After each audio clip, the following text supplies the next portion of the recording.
What do you do when you pray for healing and it doesn't happen?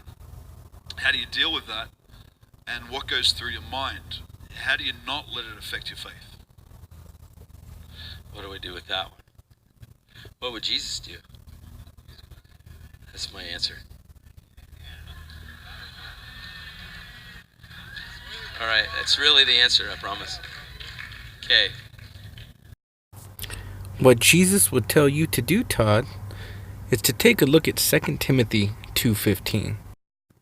Study to show thyself approved unto God, a workman that needeth not to be ashamed, rightly dividing the word of truth. And then he'd tell you, hey, why don't you take a look at Hebrews 9:16 and 17? For where a testament is, there must also of necessity be the death of the testator. For a testament is of force after men are dead. Otherwise it is of no strength at all while the testator liveth. Jesus Christ didn't die until Matthew chapter 27, Mark chapter 15, Luke chapter 23, and John chapter 19. And then Jesus Christ would say, hey Todd, why don't you take a look at 1 Timothy 1:16?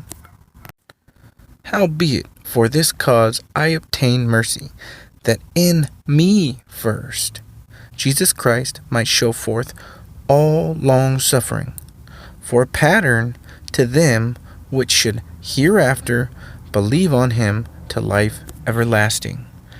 Then Jesus would take you and say, hey, Todd, why don't you turn to Romans chapter 11, verse 13? For I speak to you Gentiles, inasmuch as I am the apostle of the Gentiles.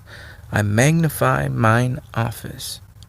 And then Jesus would grab you by your big ugly dreads, you serpent-like creature, and he'd say, hey Todd, why don't you start following the apostle Paul like I told you to?